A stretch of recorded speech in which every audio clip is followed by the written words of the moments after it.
Hi guys, today we wanted to discuss with you some money saving tips for those prospective thru-hikers. So let's just dive right in. We're going to do not all the money saving tips we have, but we're going to highlight the main ones that really helped us save money on the trail until we started spending money for the last 2 weeks. and you know, we'll put in the description below a link to my weekly recaps.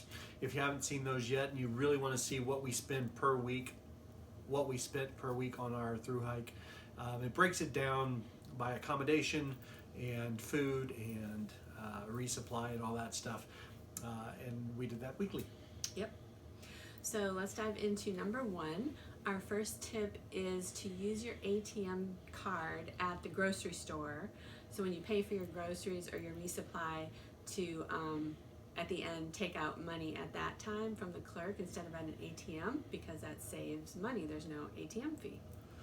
Yep, and also while you're at the store, you'll notice that most of these grocery stores that are along the trail have reward cards, and you're not going to want to fill out and carry a card with you every time. So usually if you ask and just say, you know, I'm just going through the town, I don't have a card, a lot of times the clerk will just ring you up under their card or a common number or something. It saves you, it can save you a lot of money, 10 or 15%. It would do well to have a CVS card, because CVS's are all along the road and they can look you up by phone number too. Yep.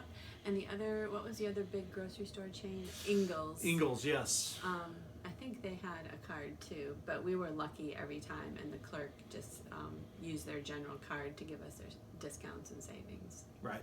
So, our second tip is when you're going into a hotel or a hostel, typically the hostels, always ask if there's a cash discount. There's a few hostels that will only accept cash, but those that do accept cash and credit cards, ask if there's a cash discount. One time we asked and we got 20% off. Mostly you're getting 3 or 5% off, basically offsetting the cost that it costs them to run the credit card. Yep. Yeah, I don't think I have anything to add. Just a lot of times we save money by paying with cash. Even if you have to go into town and go to the ATM and get it, it's sometimes really worth it. Or take the cash out at the store. Yep. Okay. Our third tip is do a Nero instead of a zero. So, well, we took our share of zeros for sure. I think we took 21 throughout the 179 days. However, what we were finding was an entire day off after you've already came into town the day before is a little excessive.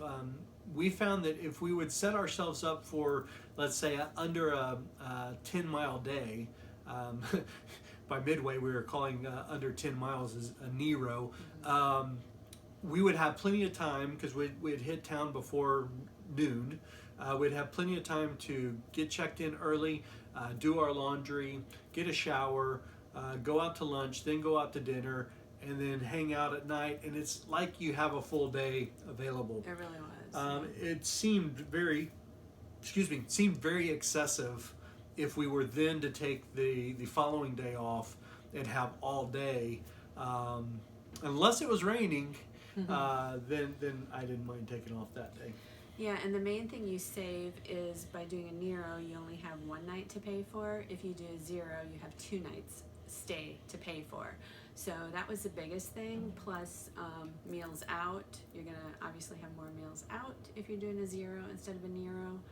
And yeah, 2 breakfasts, 2 lunches, in the same day, of course.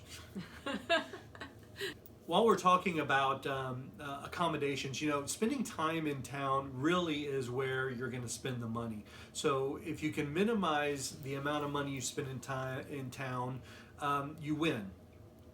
There's a couple ways of doing that. One way is not to stay at a hostel or hotel at all, but to stay at a campsite that's just outside of town. There's a lot of examples where you can do this and have all the things that you would want. Amenities. The amenities, yeah. You have a laundry service, you can still get a shower, and you can eat all the food you want, and you don't have to pay for accommodation costs. So the first place we saw that was like this was the NOC. We stayed right by the river, just outside of town, or not even outside of town. It's like a quarter of a mile down the railroad tracks from the little community of the NOC. There were showers there. There was a place to do laundry, and there was a couple of restaurants and an outfitter. So that really opened our eyes when we saved $60 instead of getting a cabin. We still got clean, we still got fed, and we got everything but a bed. Mm-hmm. And the other time I was thinking of right before we got to Boiling Springs, we stayed at a little campsite right off the AT, and it was just like 0.2 or 0.3 miles to Boiling Springs. And then our friend Tom Willard told us about the public pool area, which is the first thing you hit when you walk into town, where you can have a shower for like 50 cents or something. So we both took showers there. We got totally clean. We went out to dinner later, and then I forgot about the swimming area. Yeah, that was cool interesting. To have the shower because we were going out to dinner and we were really nasty. So that totally refreshed us. Yeah, the only thing they didn't have in Boiling Springs was a laundromat. It's a little too uppity for that. No, you said you had to do your laundry if you were at a hotel or hostel. And the hotel we were at did not have laundry at all. That's right. So that was the first time we had to do it in the sink, in the shower actually. Where was that? In Boiling Springs at that really nice hotel. That really fancy one. Did we do 2 nights there? Yeah, the first night we were at the tent site, and then the next night we went to then we went to a fancy hotel, and we would not recommend that. I don't even know what that was called. Yeah, and they did not have laundry. Yeah, in Boiling Springs, the bar wouldn't serve me because I had a short sleeve shirt on. And there was a wife beater too. And it was the only thing hardcore. It was the only thing I had clean, and there was nothing but Thru-Hikers at the bar, and I'm just like, okay, I have 2 shirts in my outfit. One is long sleeve, one is short, no sleeves. Should I wear the dirty one or the clean one? I was trying to wear the clean one and be proper. They were not impressed with your rationale. They were not. But they found you a T-shirt finally. That's right. The manager we were able to eat there. The manager came back with a T-shirt. Cute town. It's a really cute town. It was really cute. It's semi-hiker friendly. It's a neat town. Yeah. Okay. I don't know what number we're on. Maybe 4 or something. We're not keeping track. But here's another tip for you. Alcohol. Lots of Thru-Hikers like to drink, and of course for us too, when we got to town, we really enjoyed having a glass of wine or craft beer. But you save so much money, you guys, by buying alcohol like at the grocery store or the convenience store and taking it back to your hotel room or your hostel and drinking it there instead of at a restaurant. We spent it was so much more expensive at restaurants. A lot more expensive. And if you're like us and you're a couple or you're combining resources with your trail family and you're sharing a room, a lot of times you're in a hotel room that has a refrigerator, a microwave. You have everything that you can go buy your stuff and store it. And a 6-pack of PBR is going to be the cost of 1 craft beer at a restaurant. So. But the problem was when we tried to share something. Well, he likes beer, I like wine, so we ended up getting like wine coolers or something. So neither of us was happy. Like really happy, but it was still nice. It was nice to have a drink. So.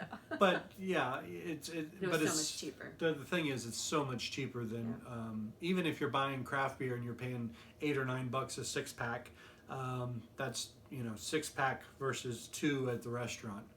Okay, so our next tip is for group discounts. So even if you're hiking the trail alone, you're going to come into a trail family, or like what we called our quasi trail family, because we were with a lot of different friends at several different times, like not all at the same time, but we had lots of different friends that we ran into quite a bit and we stayed with either in a shelter or a hostel or a hotel. And one thing we ended up doing, especially towards the end, was combining with other people. We'd get in a group and talk to the hostel owner or shuttle runner and see if we could get a discount for a shuttle, like doing a Slack pack for us.